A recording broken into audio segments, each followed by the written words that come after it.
Siapa juga yang telah membuat rumah mereka bersih? Dengan perasaan ragu-ragu, mulailah mereka memberikan sedikit-sedikit makan itu ke hewan peliharaannya. Maksudnya adalah, jika hewan peliharaan itu kemudian mati, berarti makanan itu terdapat racun di dalamnya. Pertama diberikannya kepada kucing, tapi kucing itu tidak mati.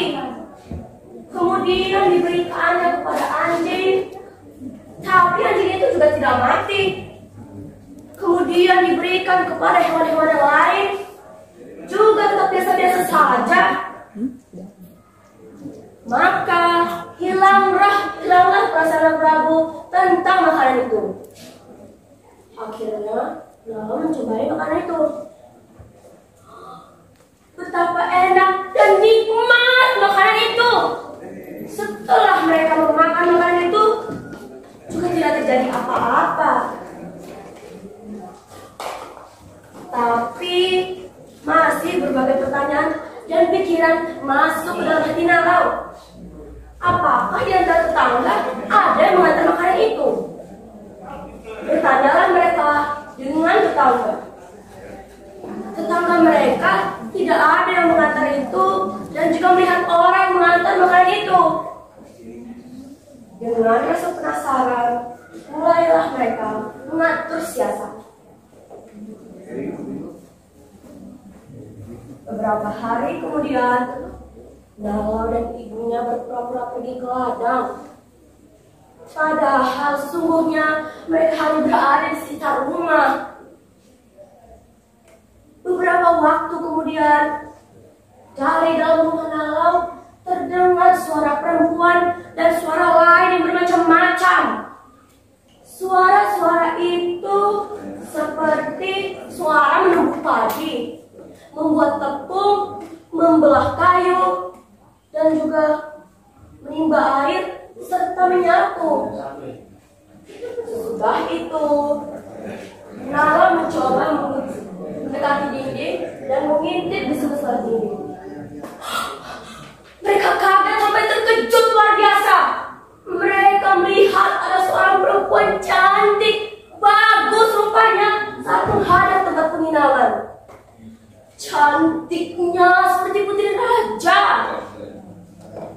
Pada saat perempuan itu menghadap ke dalam sini, pelan-pelan Nalau masuk ke dalam rumah dan menangkap perempuan tadi. Perempuan tadi akhirnya ditangkap oleh Nalau. Dia memohon-mohon agar dilepaskan kembali. Dia menangis dan meminta kepada Nalau dan ibunya agar jangan dibunuh.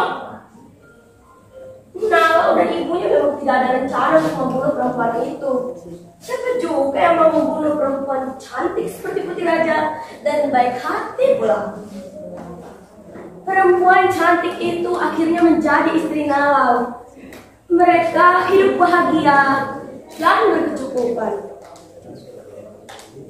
Entah kenapa, di saat Nalau kecapean, dia teringat dengan suara oa-oa yang dahulu ditolongnya. Sambil terbaring, dia meminta kepada istrinya agar bernyanyi lagu seperti waktu mereka bertemu dahulu. Tapi istrinya berharap agar lagu itu tidak didengar lagi. Jika didengar lagi, maka istrinya akan kembali wujud semula, yaitu jadi oa-oa. Nalau tidak percaya dengan perkataan istrinya. Dia terus mendesak istrinya agar bernyanyi lagu itu. Karena didesak terus-menerus, akhirnya istrinya terpaksa menyanyikan lagu itu. Tapi sebelum dia menyanyi, dia meminta maaf apabila ada kejadian setelah ini berarti tanda perpisahan di antara mereka. Bernyanyilah istri Nalau. Riut, riang, riut, awat aku kakak Nalau. Kantem kayangku kantem, kantem kayu daan olai. Belum habis lagu tadi dinyanyikan oleh istrinya, kulit tubuh istrinya semakin merata. Setelah lagu tadi habis, Nahum melihat istrinya tidak cantik lagi seperti dulu. Dia menjadi takut sekali, tidak percaya dengan apa yang baru saja dilihatnya. Tapi dengan perasaan yang sangat menyesal, istrinya berkata kepada Nahum, "Akulah istrimu. Kamu telah melanggar sumpahmu dulu. Karena kamu telah melanggar itu, mau tidak mau aku kembali ke wujud semula. Oleh sebab itu kita harus berpisah. Jaga kita baik-baik, semoga kita bisa bertemu lagi. Hanya itu pesanku kepadamu." Sekian cerita dari saya. Terima kasih dan selamat pagi.